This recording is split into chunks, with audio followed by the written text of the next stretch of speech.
Bienvenido, ¿no? Sí.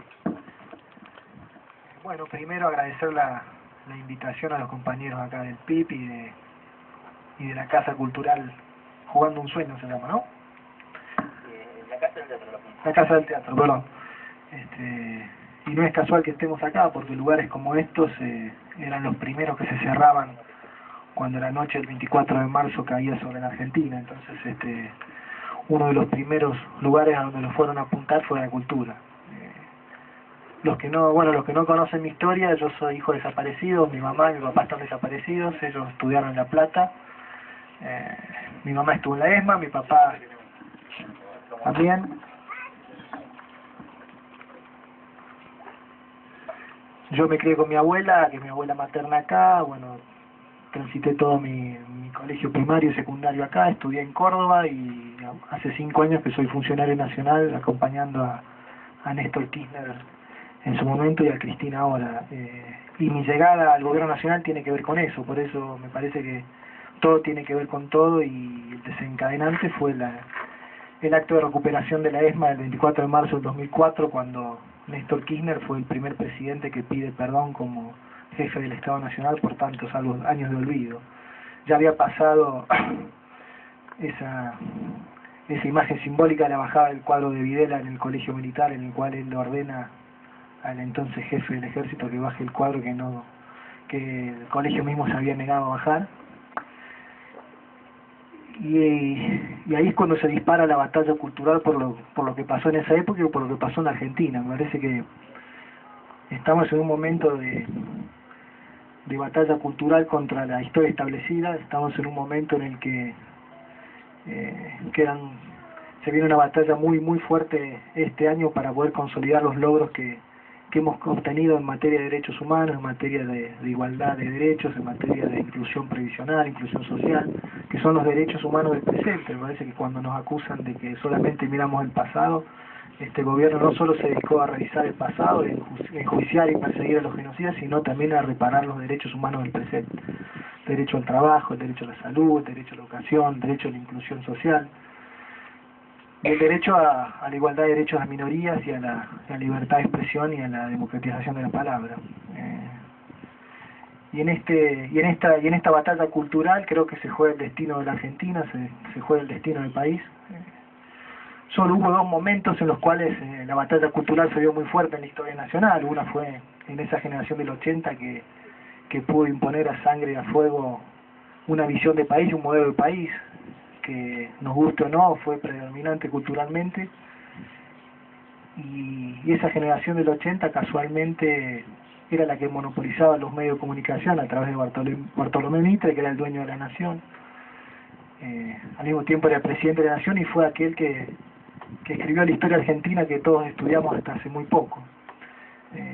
Otra batalla cultural se dio con el peronismo, que se vio truncada en el año 55 con la Revolución Libertadora, que produjo una situación de empate histórica entre los sectores populares y el liberalismo económico. Y hasta hace muy poco, quizás hasta hace 10 años, todos pensaban que después de los años de degradación teníamos que volver a ser aquel país de principios del siglo y fines del siglo XVIII.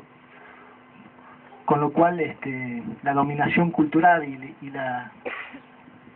y el monopolio que tuvo el liberalismo respecto de la cultural y también de la historia, porque ellos además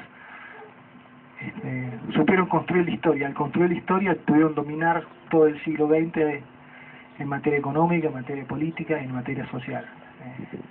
Hoy este gobierno lo que está haciendo está tratando de tener el dominio de la hegemonía cultural para poder establecer la historia que nosotros necesitamos, la historia del pueblo argentino, la historia de la nación, la historia de los valores nacionales, de la soberanía y la historia de los desprotegidos. Me parece que eso es lo que está haciendo el gobierno de Cristina Fernández de Kirchner y que ha hecho el gobierno de Néstor a través de las políticas de derechos humanos y de revisión histórica que hoy ya no estamos soñando con ser aquel país de principio del siglo. Hoy estamos soñando con seguir creciendo, con seguir consolidando con lo que tenemos. Y eso se refiere principalmente a ese triunfo cultural que significó el enjuiciamiento en primer parte de todos aquellos que están detenidos o procesados en un tema de crímenes de lesa humanidad. Inclusive en San Luis tuvimos un juicio hace muy poco, cosa que parecía impensada, un juicio que destapó fantasmas del pasado, como esa famosa carta de Macera y esa carta Macera escrita por Alberto Rodríguez y otros personajes ilustres de la provincia. También destapó que la iglesia fue en gran parte cómplice de la dictadura militar, y nuestro obispo en ese momento denunció a algunos capellanes para que fueran desaparecidos por no pensar como él. Bueno, ni que hablar de Bomberni, que lo tenemos preso, ni que hablar de tantos personajes nefastos. Pero a partir del 2008-2009 se da un quiebre en materia de revisión histórica, que tiene que ver con el papel de los grupos económicos en la dictadura, y el caso paradigmático del papel prensa con Lidia Papaleo y todo lo que pasó con Graeber, su marido. Y ahí seguimos pensando que todo tiene que ver con todo, y los grandes grupos económicos y los monopolios terminaron siendo grandes cómplices de la dictadura para cargar lo que el pueblo argentino quería decir. Hoy estamos en un momento en que esa batalla se define en el 2011, y esa batalla se va a consolidar, y ese triunfo se va a consolidar en los próximos 4 años. Después no importa qué gobierno venga, me parece que vamos a terminar torciendo la historia y vamos a empezar a transitar el camino que como nación necesitábamos caminar. Hoy es un día, bueno, ayer fue un día muy especial, tanto para mí como para todos los familiares y todos los que están comprometidos con la causa de los derechos humanos.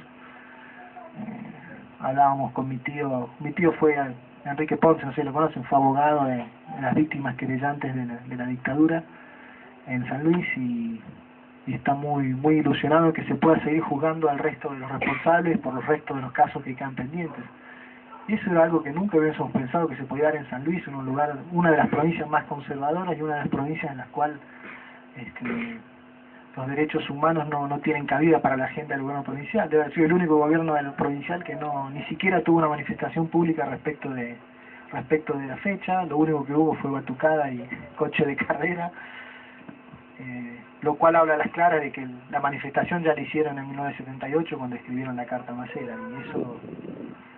y eso hay que cambiarlo. Por eso estamos tratando de llevar el mensaje de los derechos humanos y de la lucha por la dignidad de los humildes, que era lo que defendían mis padres y toda esa generación, para que San Luis se ponga de pie y se mire con orgullo lo hecho y conseguido hasta ahora en materia de derechos humanos y en otras ramas de la inclusión, y que tienen que ver con que como pueblo seamos parte de la nación y seamos parte de un proyecto nacional que nos incluye, que nos contempla a todos, y que los derechos humanos del presente también puedan ser protegidos y consolidados en nuestra provincia. Después me gustaría, si quieren hacer preguntas sobre particular, sobre mi historia, sobre lo que necesiten saber sobre mí, estoy a disposición, y nada más, unas palabras breves para ustedes.